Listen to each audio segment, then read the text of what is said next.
नमस्कार। आज 10वीं क्लास का एक छोटा सा वीडियो फिर से लेकर हाजिर हैं। अपने महत्वपूर्ण प्रश्नों की श्रृंखलाएं गणित विषय को लेकर चल रही हैं।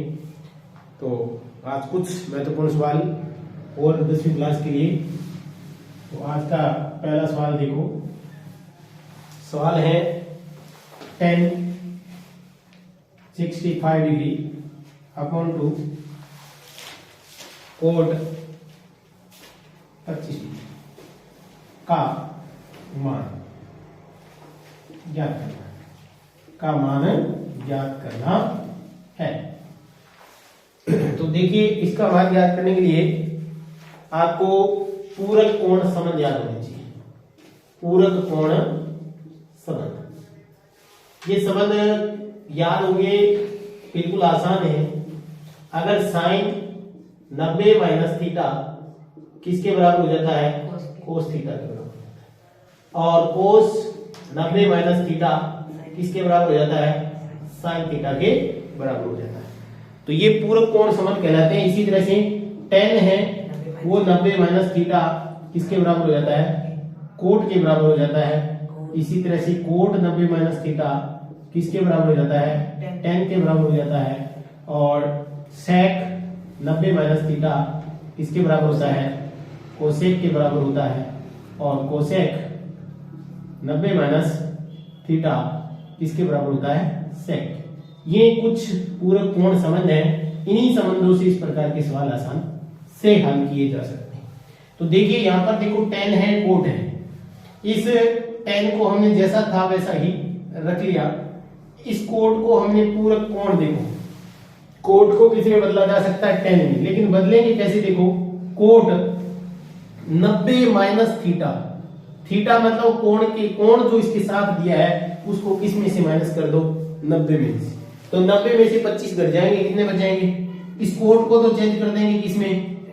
tan में। और इस थीटा को किस में चेंज किया जाएगा? 90 में से 25 घटेंगे तो इसके साथ आ जाएगा 65 डिग्री। तो अब इस कोट की जगह हमने किसमें चेंज कर दिया? tan 65 degree. ऊपर भी tan 65 डिग्री और बटे में, तो दोनों एक जैसे हैं और कटेंगे तो आंसर क्या आएगा? 1। इस प्रकार के सवाल बड़े इजी से हैं। बस इन संबंधों को ध्यान रखें और आराम से आप कर सकते हो।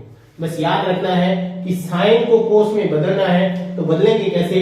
पूरक होगा, लेकिन होगा कैसे? 90 में से थीटा, यानी 90 में से, जैसे मान लो कि आपके सामने साइन दे दिया 42 डिग्री, तो इसको कैसे बदलेंगे? साइन को बदलना होता है कोस में। तो देखो, साइन तो ठीक है, 90 माइनस थीटा यानी 42, और ये किसके बराबर हो जाएगा? कोस 42 घटा दो, किसके बराबर हो जाएगा? 48 डिग्री। तो इस तरह से चेंज करके साइन 42 और कोस 48 डिग्री, ये एक दूसरे के क्या है? पूरक कोण है और एक दूसरे से बराबर भी है। तो इस तरह से सवालों को हल किया जा सकता है। ये सवाल था आज का पहला सवाल। अब अगला सवाल लेकर फिर से अगला सवाल देखो। सवाल नंबर आगे 9वीं प्रश्नावली से संबंधित है। आसान सवाल है वो भी, लेकिन उसके लिए भी आपको बताया जाएगा कि किस तरह से हल किया जाता है। सवाल क्या है? सवाल नोट करें पहले। सवाल आपके सामने है, धरती पर एक मीनार ऊर्ध्वाधर खड़ी। धरती पर एक मीनार ऊर्ध्वाधर खड़ी है। धरती के एक बिंदु से, धरती के एक बिंदु से, धरती के एक बिंदु से, जो कि मीनार के 5 बिंदु से, जो कि मीनार के फुट पॉइंट से, मीनार के 5 बिंदु से, 5 बिंदु यानी फुट पॉइंट से, जो कि मीनार के 5 बिंदु से 15 मीटर दूर है। 15 मीटर दूर है। आगे क्या कहा है? मीनार के शिखर का उन्मील कोण, मीनार के शिखर का उन्नयन कोण 60 डिग्री का 60 डिग्री है। मीनार की ऊंचाई करते हैं, मीनार की ऊंचाई ज्ञात कीजिए। देखिए कैसे ज्ञात करेंगे। इस प्रकार के सवाल दो बातें आएगी, एक तो आएगा उन्नयन कोण और एक आता है अवनमन कोण। पहले तो ये क्या होते हैं, उन्नयन कोण और अवनमन कोण। उन्नयन कोण और अवनमन कोण, देखिए इन कोणों के बारे में आप सीधी सी बात एक आकृति के माध्यम से समझा सकते हैं। ये कोई भी आकृति है, कोई मीनार है, ये कोई बिंदु है। अगर यहां कोई व्यक्ति है और इसके ऊपरी सिरे को देख रहा है और इसकी जो दृष्टि रेखा है, इस दृष्टि रेखा से, ये दृष्टि रेखा है,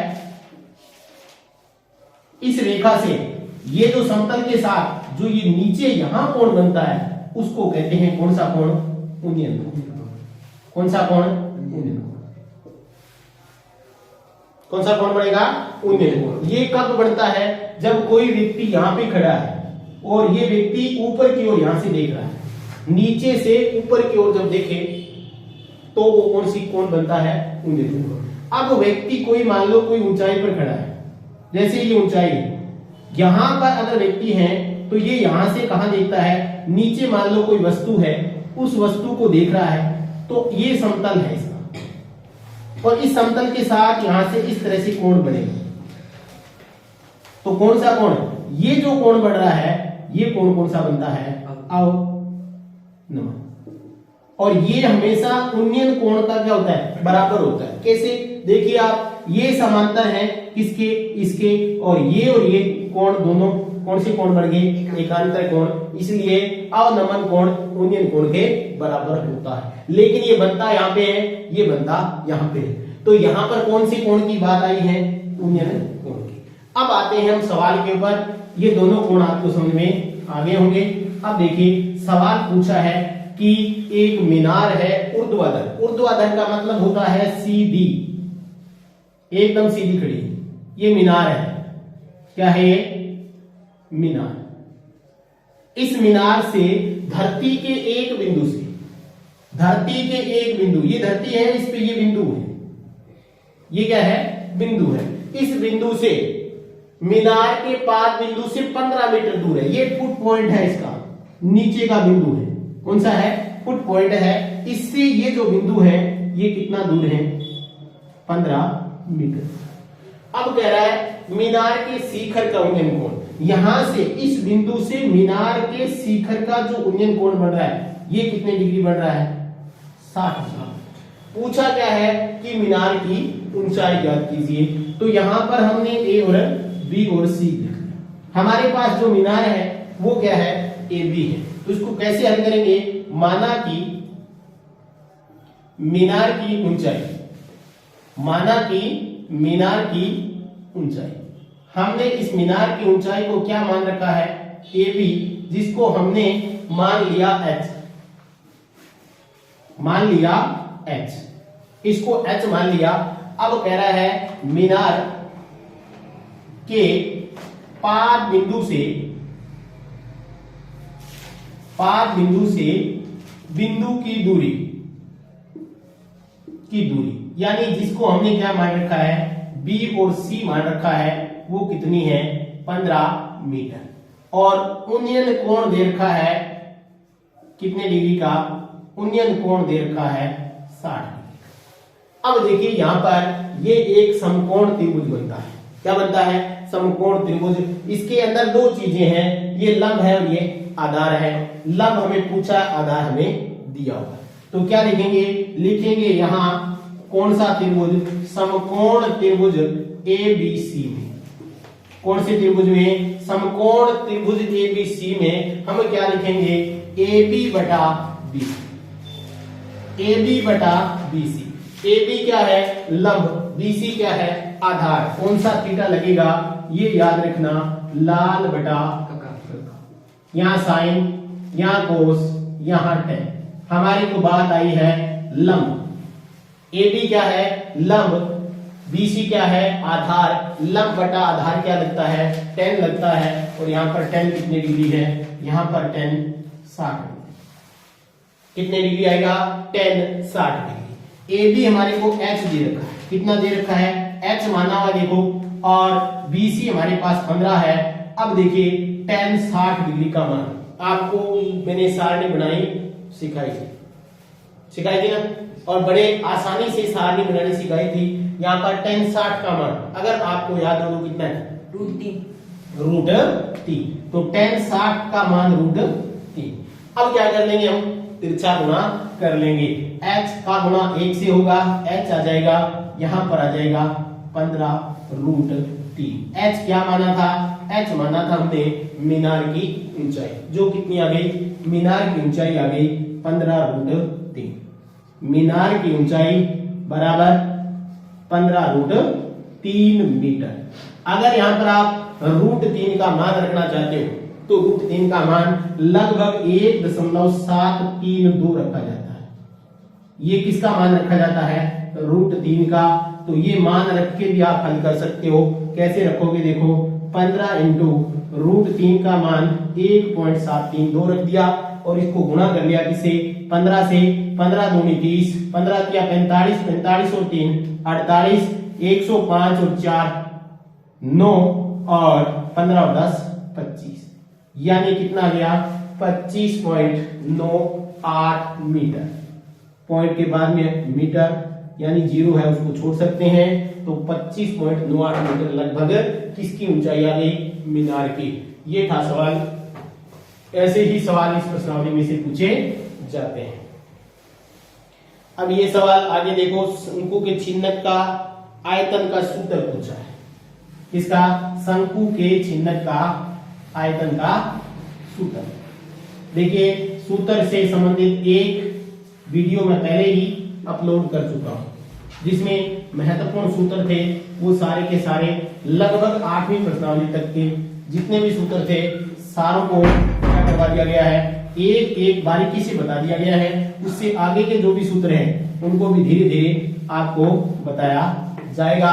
तो यहाँ पर भी देखो क्या पूछा है? शंकु के छिन्नक का आयतन। शंकु के छिन्नक का आयतन। शंकु के छिन्नक का आयतन।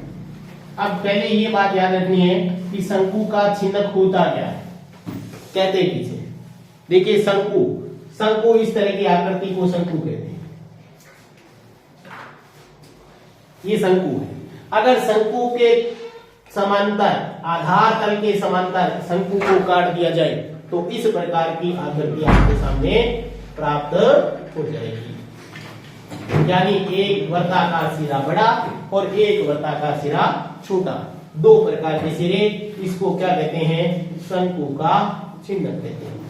क्या कहते हैं? शंकु का छिन्नक कहा जाता है। इसमें दो वर्ताकार सिरे होते हैं, इसलिए आर भी कितनी होती है? इसमें आर भी 2 होती है। तो इसके आयतन का सूत्र पूछा है, तो इसके आयतन का सूत्र क्या होता है? 1/3 पाई एच R1 की स्क्वायर प्लस R2 की स्क्वायर प्लस R1 और R2 का गुना हो जाएगा। R1 R2, R1 क्या होता है? बड़े सिरे की त्रिज्या, बड़े वर्ताकार सिरे की त्रिज्या। क्या लिखेंगे? बड़े वृत्ताकार सिरे की त्रिज्या, उसको R1 कहते हैं। और R2 किसको कहते हैं? छोटे वर्ताकार सिरे की त्रिज्या। ये बात नोट कर लें, क्योंकि R में कंफ्यूज हो जाते हैं कि R1 क्या है और R2 क्या है। देखिए यहाँ पर ये छोटा सिरा है, इसको R2, इसकी जो त्रिज्या होगी इसको R2 कहेंगे, और ये बड़ा सिरा है इसको R1 कहेंगे। H क्या होता है? H का मतलब होता है ऊंचाई। H का मतलब क्या होता है? ऊंचाई। 1/3 पाई का मान तो 22/7 होता ही है। तो ये किसका सूत्र है? शंकु के छिन्नक का आयतन ज्ञात करना। इसके बाद में देखिए एक सवाल दिया है और समांतर श्रेणी से संबंधित सवाल है। किससे संबंधित है? समांतर श्रेणी से संबंधित सवाल है। और सवाल बहुत इंपॉर्टेंट सवाल है। प्रश्नावली शायद 5.2 का अंतिम सवाल उठाया गया है। 17 नंबर या 16 नंबर सवाल है जो उठाया गया है सेम का सेम एग्जाम के अंदर। लिखा है एपी। क्या लिखा है? एपी। और एपी क्या है? 3 18 8 3 8 13। लास्ट पद इसने दिया है 253। क्या दिया है? 253 में अंतिम से, किसे? अंतिम से कौन सा पद? 20वां पद ज्ञात करना है। 20वां पद ज्ञात करो। ये सवाल है। सवाल क्या है? सवाल है 3 8 13 एपी है, अंतिम पद 253 है और कह रहा है अंतिम से क्या करना है? 20वां पद ज्ञात करना है। देखिए अंतिम से, बस सब ये पकड़ना है। कहां से ज्ञात करना है? अंतिम से। अगर अंतिम से कोई पद पूछे एपी में तो आप सूत्र ये अपना लो, अंतिम से पद। क्या सूत्र अपनाओगे? सूत्र होगा ए एन की जगह हम क्या लिख लेंगे? L N. एल एन का मतलब तो होता है वहां पद, एन का मतलब पदों की संख्या, एल का मतलब लास्ट से। लास्ट से कौन सा? एनवा पद। कैसे निकालोगे? एल माइनस एन माइनस 1 और डी। ये सूत्र अपना लेना, अंतिम से पद निकल जाएगा। किससे? अंत से। कोई पद पूछे ये सूत्र अपना लेना, आपका अंतिम से पूछा गया पद निकल जाएगा। देखिए यहां पर प्रत्येक बात स्पष्ट करते हैं। एल, एल का मतलब लास्ट पद। एल का मतलब लास्ट पद। अंतिम पद क्या है? 253। एन, एन का मतलब होता है पदों की संख्या, और पदों की संख्या कितनी है? 20। 20वां पद पूछा है। उसके बाद में डी पूछा है। डी, डी यहां से ही निकालेंगे। आपको पता है दूसरे पद में से पहला पद घटा देते हैं, डी निकल जाता है। 8 में से 3 घटा दिया, 5 आ गया। अब पूछा क्या है? लास्ट एल एन पूछा है, यानी अंतिम से पद पूछा है। देखिए एल है, एन है, डी है, एल एन पूछा है। सूत्र ये लगा लो, एल एन, एन की जगह 20 लगा लो, एल की जगह 253 लगा लो, माइनस एन, एन कौन सा है? 20वां, माइनस 1 गुणा डी कितना है? डी है 5। डी कितना है? 5। तो 253 माइनस 20 में से 1 घटा, 20 में से 1 घटा 19, और 19 का गुणा किससे करना है? 5 से करना है। तो क्या आ जाएगा? 253 माइनस 19 पांचे कितने होते हैं? 95। 253 माइनस 19 पांचे 95, घटा दो।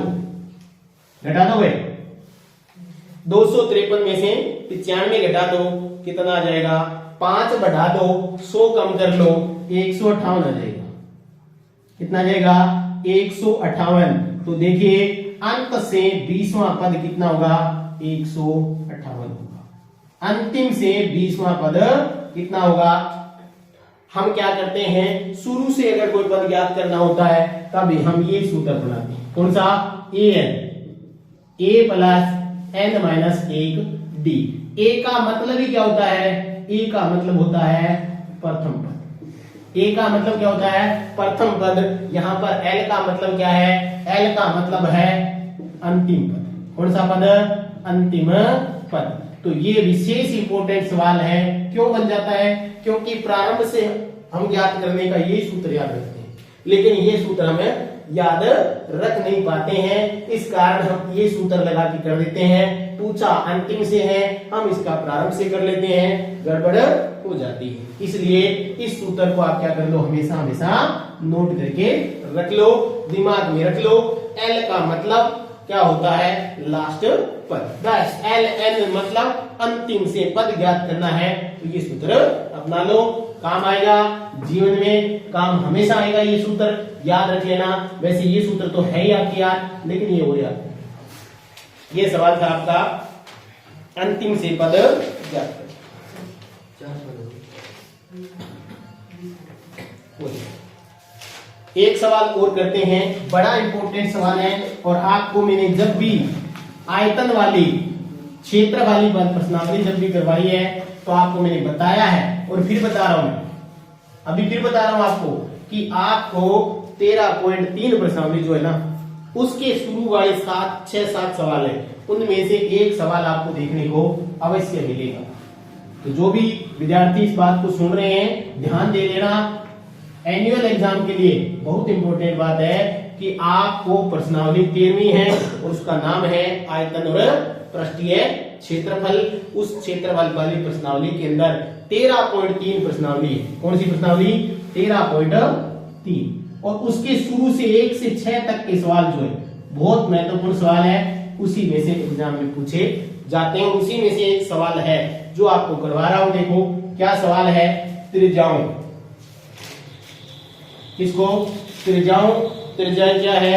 6 सेंटीमीटर, 8 सेंटीमीटर और 10 सेंटीमीटर। 6 सेंटीमीटर, 8 सेंटीमीटर और 10 सेंटीमीटर वाले धातु के 3 ठोस गोले, धातु के 3 ठोस गोलों को पिघलाकर, ठोस गोलों को क्या करके? पिघलाकर, क्या करके? को पिघलाकर एक बड़ा गोला बनाया जाता है। एक बड़ा गोला बनाया जाता है।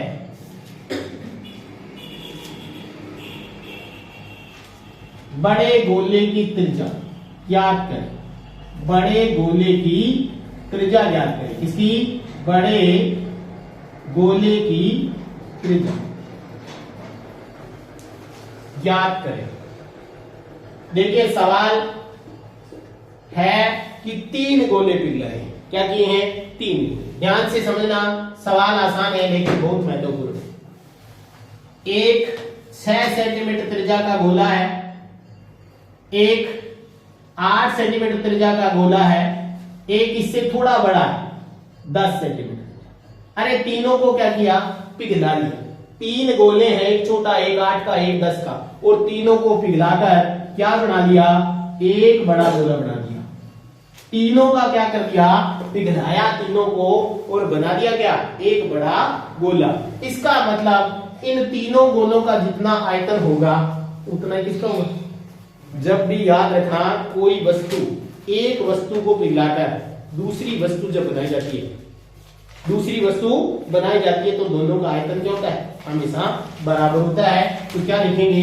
3 या तीनों गोलों का आयतन किसके बराबर होगा भाई? बराबर होगा बड़े गोले का आयतन। तीनों गोलों का आयतन किसके बराबर होगा? बड़े गोले का आयतन। तीनों को पिघलाया जा रहा है तो देखो गोले का आयतन होता है 4/3 पाई r1 की क्यूब, क्योंकि r अलग अलग है इसलिए हमने पहले को r1 मान लिया, दूसरे को r2 और तीसरे को r3। तीनों को पिघलाया जा रहा है। पिघलाया जा रहा है इसका मतलब प्लस किया जा रहा है। क्या किया जा रहा है? जोड़ा जा रहा है। जोड़ा जा रहा है तो तीनों के आयतन को जोड़ के क्या कर देंगे? बड़े गोले के आयतन के बराबर कर देंगे। आयतन का सूत्र क्या होता है? 4/3 पाई r की क्यूब। ध्यान रख लेना, स्क्वायर लगा देते हैं गलती से। गोले का आयतन के में क्या लगता है? r की क्यूब लगती है। देखो सब में 4/3 4/3 और 4/3 पाई कॉमन के रूप में बाहर निकाल लिया। r1 को क्या माना हमने? 6। r2 को क्या माना? 8। तीसरे गोले की त्रिज्या 10। r3 किसके बराबर है? ये सारी बराबर है 4/3 पाई r की क्यूब। इधर देखिए 4/3 पाई और इधर भी 4/3 बराबर है, कैंसिल कर दिया। 6 को 3 बार गुणा किया, कितना आया? 6 छिका 36, 36 छिका 216। 5 8 को क्या किया? 3 बार, 8 8 64, 8 कितने हो गए? 512। और 10 को 3 बार गुणा किया, कितना गया? 1000। इधर कितनी है? r की क्यूब। r की क्यूब है। अब देखिए तीनों को कर लो प्लस, तीनों को क्या कर लो? जोड़ लो। तो 728 और 1000 कितने हो गए? 1728 बराबर कितना है? आर की क्यूब। देखिए आर की क्यूब घटानी है, आर की क्यूब घटानी है, तो इधर 1728 का क्या कर लेंगे भाई? रूट यानी घनमूल। आर की ये देखो ये 3 लगा दिया ना, इसका मतलब क्या है? इसका घनमूल करना है। अगर स्क्वायर होती तो क्या करते? वर्गमूल। अगर क्यूब है तो घनमूल। घनमूल कैसे करते हैं? अगर वैसे तो इसका याद होना चाहिए आपको, ये किसका घनमूल होता है? 12 का। लेकिन अगर आपको याद नहीं है तो आपको बता देता हूं, सबसे सरल सा तरीका कि 1728 का क्या कर लो? गुणनखंड कर लो। कितना आएगा? 8 6 4 864 आ गया, 2 से दे फिर क्या आएगा? 432, फिर 2 से दे 216, 108 कितना आया? 54 और कितना आया? 27, 3 से दे लें 9, 3 से दे लें 3, 3 से दे लें 1, 3 3 के जोड़े बना दो। ये देखो एक जोड़ा बना, ये 2 का, ये 3 का, इसमें से एक दुआ लिया, इसमें से एक दुआ लिया और इसमें से एक तिया लिया। 3 दूनी 6, 6 दूनी 12, ये हो गया इसका घनमूल। तो ये सवाल था आज का अंतिम सवाल, बहुत महत्वपूर्ण सवाल है। फिर से दोहरा देता हूं कि 13वीं प्रश्नावली में सबसे महत्वपूर्ण प्रश्नावली है कौन सी? 13.3 और उसमें ऐसे ही सवाल है जिसमें 2 का आयतन किसी अन्य वस्तु के आयतन के बराबर करना होगा, 1 का आयतन भी अन्य के बराबर। तो इस तरह से महत्वपूर्ण श्रृंखला है प्रश्न की। आज इतना ही, कल फिर मिलेंगे, तब तक के लिए जय हिंद जय भारत।